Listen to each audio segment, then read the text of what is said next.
რამდენიმე დღის წინ ერთ-ერთი ტელევიზიით ასეთი რამე თქვა.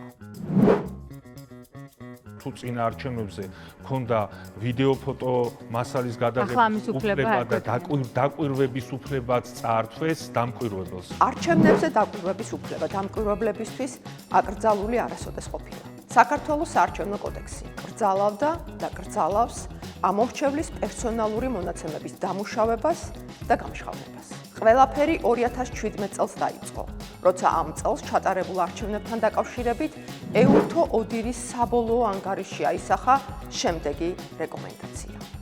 აღნიშნულთან დაკავშირებით კანონში ცვლილებები 2018 წელს შევიდა და არჩევნების დღეს აიკრძალა ისეთი ინფორმაციის გადაღება ან დამუშავება, რომელიც საჯარო არ არის და პირად მონაცემებს შეიცავს.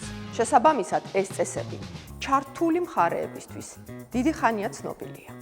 2025 წელს კი ცესკომ მიიღო დადგენილება, რომლის მიხედვითაც მხოლოდ დაზუსტდა კენჭისყრის დღეს დამკვირვებელთა უფლებები.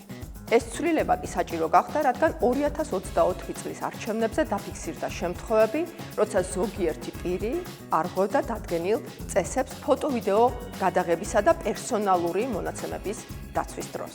აქვე ინფორმაციისთვის გეტყვით, რომ საარჩევნო უბნებზე ფოტო-ვიდეო გადაღება მკაცრად რეგულირდება ბევრ ევროპულ ქვეყანაშიც. მაგალითად, ინგლისში, მალტასა და თურქეთში გადაღება სრულად აკრძალულია, ხოლო საფრანგეთში, დანიაში, ბელგიასა და ირლანდიაში მნიშვნელოვნად შეზღუდული. ავსტრიაში მედიას საარჩევნო უბანზე შესვლის უფლებაც კი არ აქვს. ფიზიკურად გვიპირისპირდებოდნენ ოცნების კომისიის წევრები და კომისიის წევრები. ამ ბრალდების დამადასტურებელი არც ერთი ვიდეო, ფოტო ან ოფიციალური მტკიცებულება დღემდე არ არსებობს. აღსანიშნავია, რომ არც ეუთო ოდირის დასკვნაში არ არის საუბარი იმაზე, თითქოს საარჩევნო ადმინისტრაციის წარმომადგენლები ვინმეს ფიზიკურად დაუპირისპირდნენ.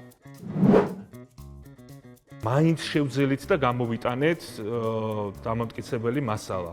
აი ეხლა რომ დღევანდელი პირობებით რომ ჩატარდეს, უბრალოდ უნდა ვილაპარაკოთ, რომ გაყალბდა, რომელიც რეალურად გაყალბდება, მაგრამ დამადასტურებელი აღარ გვექნება. შეგახსენებთ, რომ 2024 წლის 26 ოქტომბრის არჩევნების შემდეგ მსგავსი ბრალდებების გამო საარჩევნო ადმინისტრაციამ თავად მიმართა პროკურატურას გამოძიების დაწყების მიზნით.